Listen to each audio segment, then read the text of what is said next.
Welcome to UPLEVEL, Real Health, Real Talk with Dr. Jenna Blasi. I'm Dr. Jenna.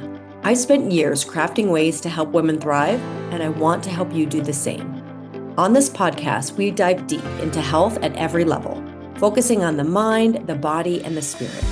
This is where real conversations meet transformational wellness. We'll be talking about all the things that truly matter, from nutrition and fitness to lifestyle, mindset, and personal development. Plus, the real deal on managing stress and navigating menopause. So if you're ready to elevate your health journey with authentic, transformative insights, you're in the right place. Let's get started.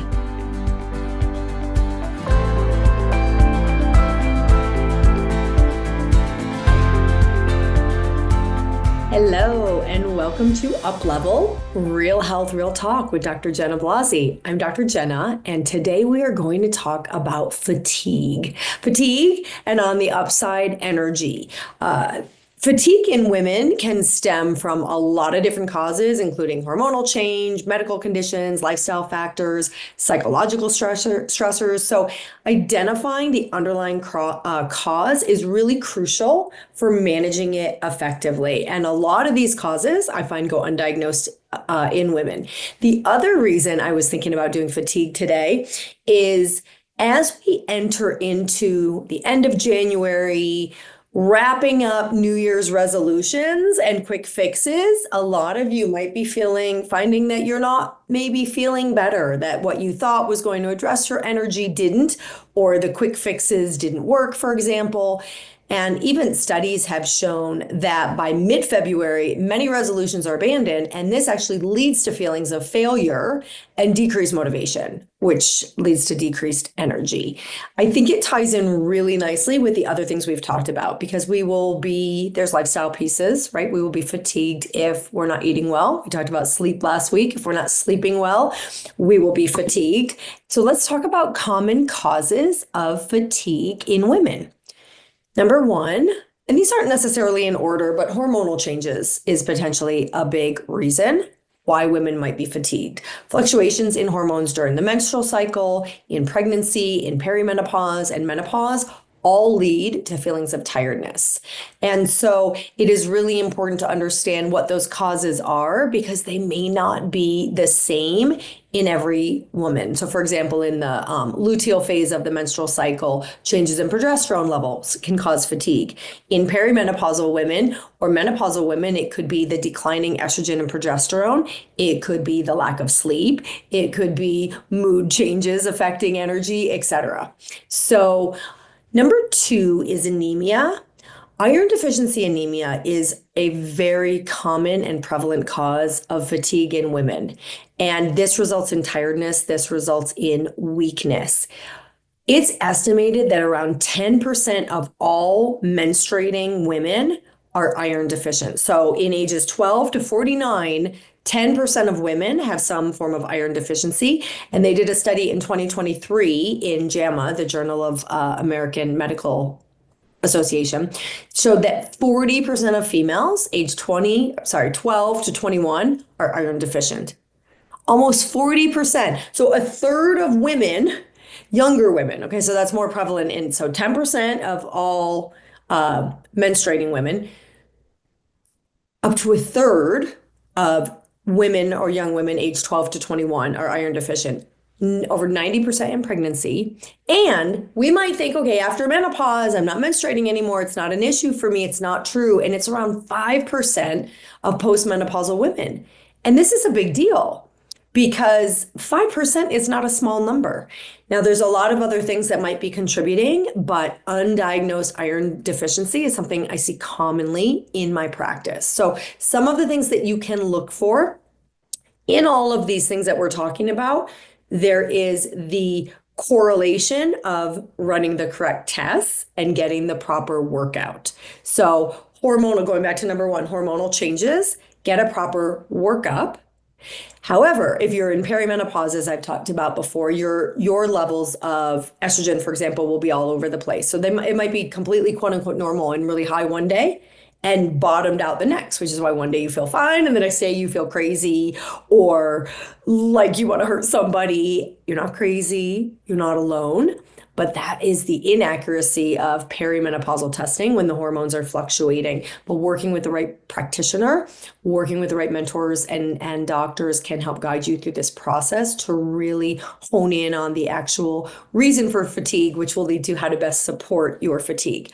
So in anemia, one of the things to focus on is actually your hemoglobin. And what's most important about the hemoglobin number is that it's consistently low. So if it's a one-off and your hemoglobin is low, let's keep an eye on it. Let's recheck it. If it's consistently low, it's definitely something that is causing an issue, and we want to look into that.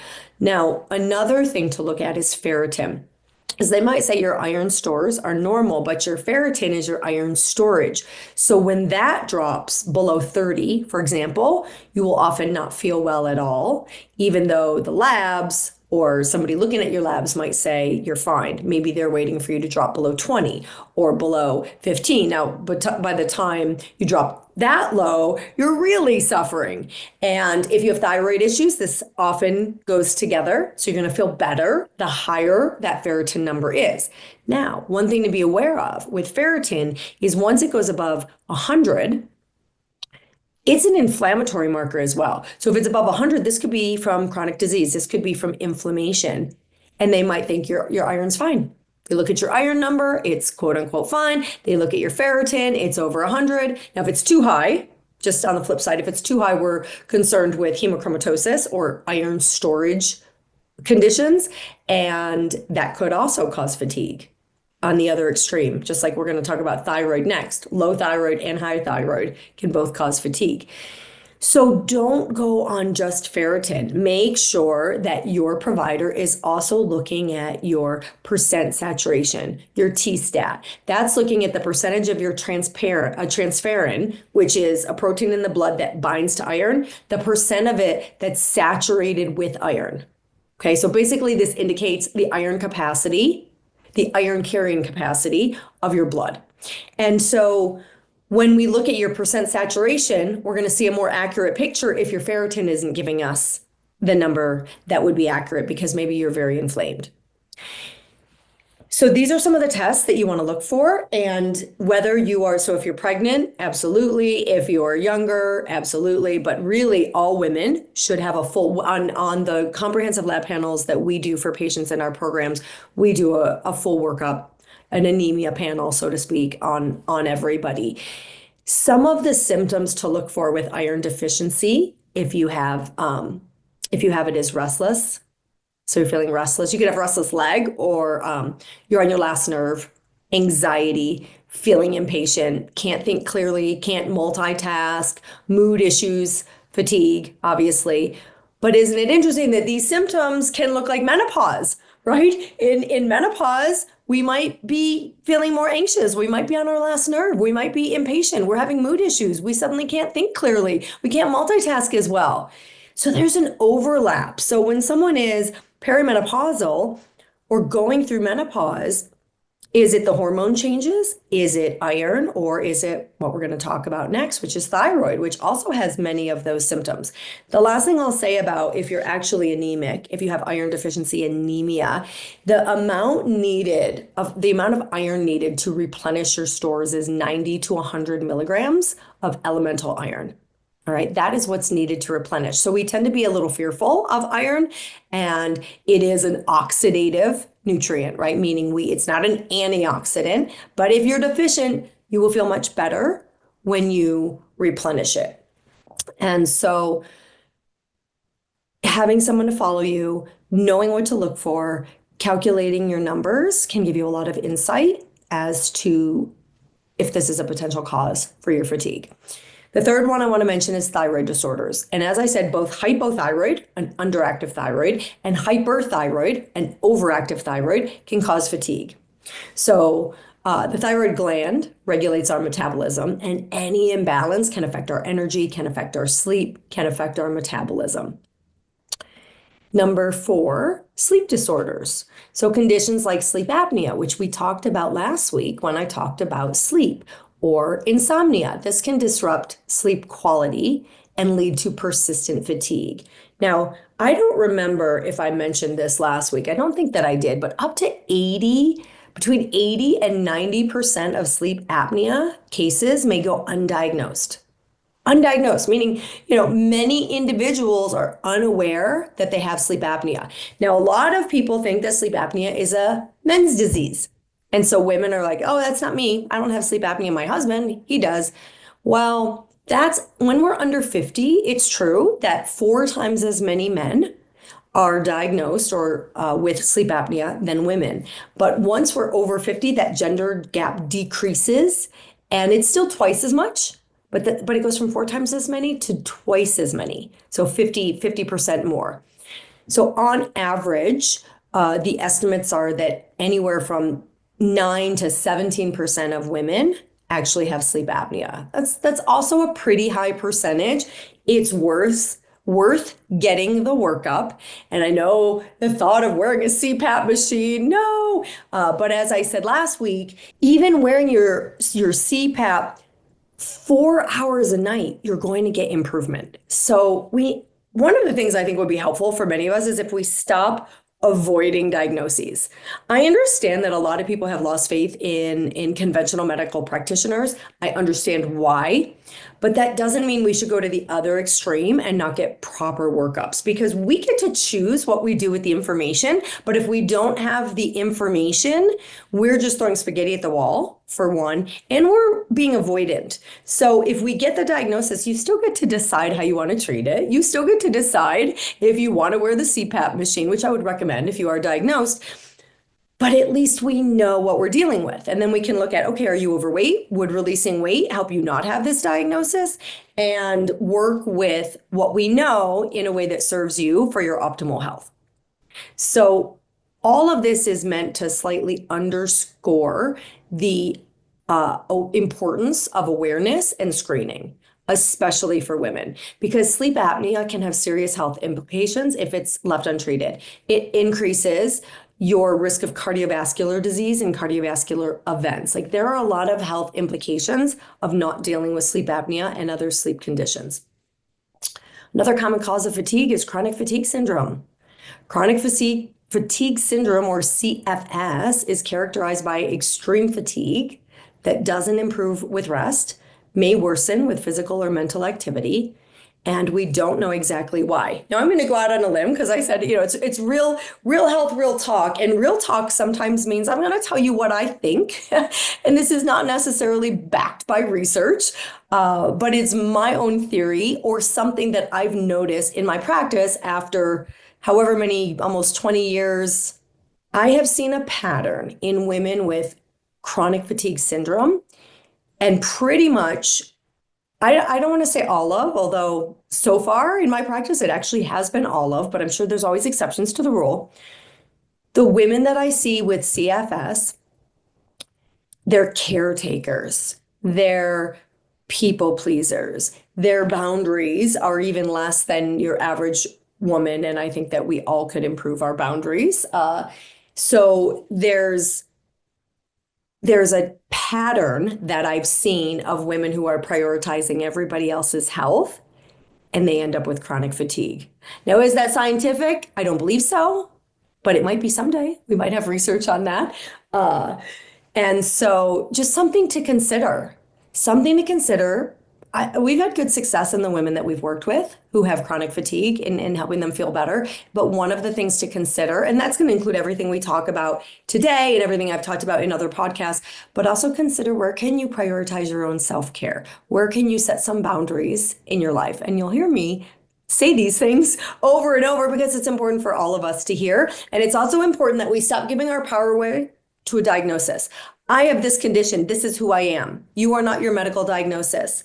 Let's reclaim our power and look at how we can influence our own health with our mind, with our body, with our choices, with our attitude, with all of the things that help us go from feeling helpless and feeling victim to our medical diagnosis or our prognosis to feeling empowered. Okay? Mental health conditions is the last one that I want to address.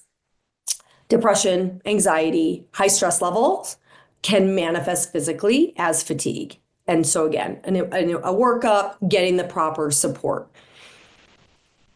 So, one other facet of this that I'd like to discuss is emotional well-being and fatigue. It ties in a little bit to what I was saying about chronic fatigue, but it's still a separate issue. Emotional factors play a crucial role in our energy levels. So when I talk about mental health conditions such as depression, anxiety, those can come from chemical imbalances. Those can come from issues with hormones and other reasons. It can be a genetic pattern with the family. But there's also the emotional factors that are based on, for example, our overwhelm. Chronic stress, feeling overwhelmed can lead to mental exhaustion, making it difficult to perform daily activities. Lack of joy. I did a talk in both the recent cardio summit, if any of you got to hear that, as well as in the menopause summit on finding your joy. I work with a lot of perimenopausal and menopausal women, even way past menopause, postmenopausal, find their joy. That's one of my favorite things to do with people, actually, of any age, but especially women in this time of life, because we are there for our kids. We're there for our jobs. We're there for our spouses if we have one. And we're putting everybody else first. And we don't even know sometimes anymore what brings us joy. And we're just living in the grind. We're just surviving. We're just existing. So engaging in activities that lack personal fulfillment or joy can drain our energy, leading to feeling fatigued. And think about when you're feeling really, really tired. At the end of the day, you think, oh my gosh, I can't get through one more thing. And then envision you get a phone call and a friend has tickets to a musician or a comedian or a book signing or like something where you get to go see someone that you love and it just, you get so excited. Have you ever had this experience? You're exhausted. You can't imagine doing one more thing in your day. And suddenly, oh my gosh, I'm going out tonight. We are going to this thing. I can't wait to go see whomever, and you have energy, and maybe you don't even have time to go home and change, and you go straight from work and you're energized, and you come home and you're so excited and you talk about it. The energy stores are there. They're there. We just have to help them be released. And so if that has happened to you, that's also a sign that maybe more joy, more fulfilling activities in your day could lead to more energy. It's the same with relationship strain. All right, when we're in a relationship that's not healthy for us, or a relationship that's lost its joy, lost our intimacy, these interpersonal conflicts or lack of social support or being in a relationship that is not of our highest good can contribute to emotional exhaustion. So it can be a partner, family, friends. If it's family, we just have to set some boundaries, right? And maybe limit what we talk about, limit our how much we're around them. I mean, not your immediate family, like your kids.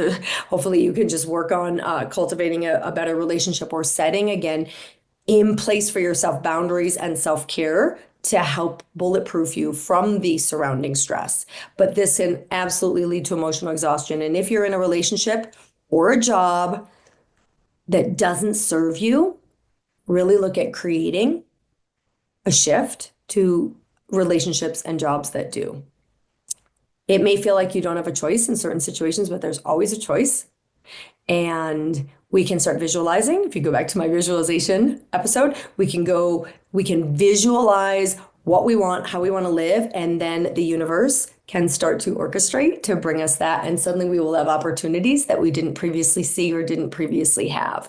I love it. It's very exciting stuff, and it makes a huge difference, but you've got to decide that you want something more. So if you're dissatisfied in your job because unfulfilling work or a stressful work environment can lead to burnout, and that can be characterized by chronic fatigue, and ultimately you'll be underperforming. If you're feeling burnt out, you're not going to advance in your work. You might feel like you've already hit a ceiling, and when we don't feel our best, we don't contribute to the world in our best. We're not there for our families in the best. We don't feel good. You won't even earn as much money. But when you feel really good and do something fulfilling, it's just a matter of time before you get supported in all areas of your life. So as far as the diagnostic approaches, I tried to intertwine these while we were talking. And it's a balance for me in this podcast of giving you enough useful information that you really feel like you know what to look for in your labs, or you know what to ask your practitioner, or what kind of practitioner you'd like to work with, versus overwhelming you with details that maybe don't feel applicable. So I'd love your feedback on my YouTube station, on social media. Is this the right amount for you? This is for you. And so this feels like the right amount to me. I tried to give you tangible information, but not too much detail. But I love your feedback on that because I want to cultivate this to be really beneficial for everybody that's listening. So remember, with diagnostic approaches, we want to determine the cause of the fatigue. So work with practitioners that are going to run blood tests for you where we're checking for anemia, we're checking thyroid function, checking vitamin deficiencies. I didn't give that as a cause, but absolutely that's a cause. And I would add gut issues is also a cause for fatigue because if your gut is not optimal and you're suffering from intestinal hyperpermeability or leaky gut or Crohn's disease or ulcerative colitis and you're not absorbing your nutrients, you may have nutrient deficiencies leading to your fatigue. And so when you address the gut and you address the deficiencies, you start feeling better. So, and any other markers that might be indicated in your individual case. Sleep studies, evaluating for sleep disorders if suspected, or finding out what's going on with your sleep so that you can actually start to sleep better. And then any psychological assessments, identifying mental health issues that are contributing. It is essential for women experiencing persistent or unexplained fatigue to consult with a healthcare provider to determine the underlying cause and receive appropriate treatment. If you've been eating well and moving your body and released a lot of weight and you're still really drained, work with someone to find out why.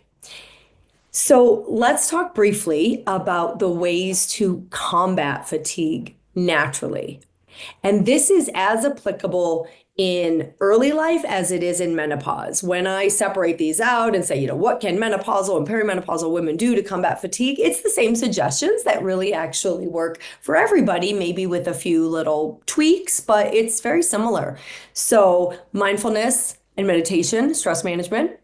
Last week's podcast was on this topic. It's not fluff, it's real. And practices such as mindfulness and deep breathing and meditation can help reduce stress, improve your emotional well-being, help you sleep better, lead to increased energy levels for a variety of reasons and on a variety of levels. Physical activity. Regular exercise has been shown to boost your energy and improve your mood. It also improves sleep quality. So moving our bodies, even when we don't want to, moving our bodies, even when we're tired, will usually leave us more energized. And again, if it doesn't, we want to look at some of those deeper reasons that might be preventing us from getting really good results. Nutrition, maintaining a balanced diet, rich in the essential nutrients that supports your overall health and your overall energy. Nutrition should be giving us energy. It should be low inflammation. So our bodies are functioning well, we're thinking clearly, we're energized. I did a bit of a deep dive on nutrition a few weeks ago, and it's that healthy Mediterranean style diet. And lastly, I would say social connections. Find your joy, build and maintain supportive relationships. These things can enhance our emotional well-being, reduce feelings of fatigue. And this probably should be in diet, but it's also social. Alcohol. Alcohol can absolutely adversely affect our sleep. And if you're in the menopause transition or menopausal, even one drink can adversely affect your sleep. And it may not affect falling asleep, it might wake you in the middle of the night. And so caffeine, like stimulants like caffeine or drinking alcohol before bed can affect our sleep quality. And I've mentioned briefly, maybe a couple times the last few weeks, the more and more information on the detriments of alcohol. Again, the information is there. You get to choose what you do with it. Oh, I need to unwind at the end of the day with alcohol, or this is how I socialize. Can you find a different way? Are you completely unwilling? Because it does increase your risk of cancer. We're going to do a talk on menopause and we're going to get into hormone therapy, and everyone's so afraid of hormone therapy for breast cancer. But alcohol increases your risk. Even one drink a week has been shown to increase our risk of 7 different types of cancer. It is the third leading cause of preventable cancer: obesity, tobacco, alcohol. Those are the ways that we can prevent cancer in the choices that we make. And so breast cancer risk increases 5 more women per 1,000 or something, like 5 more cases with every drink increases your risk in a linear fashion. So I'll get those exact stats because we will do an episode looking at hormone therapy and menopause and how alcohol fits into that. But our choices matter. And so if you're going to choose wisely and just be aware of the information that's out there. And then lastly, and I don't know if I remembered to say this last week, but we want a comfortable sleep environment. Ideally, our room is cool, it's dark, the outside light, as I mentioned, can suppress our own natural melatonin up to 50%. So cool room, dark room, comfortable room. A lot of us get woken up by our pets. I don't know what to say about that. Let's try to find some solutions and train them not to wake us up. But all of these pieces, the supportive relationships, managing, creating a comfortable sleep environment, etc. These can all enhance our sleep, our emotional well-being, and reduce our feelings of fatigue. So if fatigue persists or significantly impacts your life, remember it's important to consult. Just find the right person. Find the right provider that you trust and that can assess for underlying conditions, discuss potential treatments, such as hormone therapy. Used to be called hormone replacement therapy. We just call it hormone therapy or menopausal hormone therapy. That can alleviate fatigue for some women, as well as offer a lot of benefits for mood and bones and other symptoms. And I didn't mention, I mean, obviously in menopause, night flashes or night flushes and hot flashes affect your sleep, and this affects your energy the next day. And lastly, I want to just throw in a little extra plug. I did get into supplements because I don't want the focus to be on supplements. I want the focus to be on the cause. But I'm a huge fan of creatine. Creatine monohydrate. Creatine supplementation, we used to think of just men and bodybuilding, and they do these huge loading doses, just 5 grams a day, maybe even 3 to 5. Supplementation can enhance your energy production during high intensity activities, and it can offer cognitive benefits, improving overall performance, recovery, well-being. They've found it alleviates depression and anxiety. So it affects mood, that those cognitive, not just cognitive in terms of memory and brain function, but our mood improves. Creatine helps increase the amount of available energy to your muscles. And so creatine is a great supplement for pretty much everybody. And I typically take 5 grams a day. If I'm not working out, some days I might take 3 or 4 grams, but pretty standardly, I personally take 5 grams a day.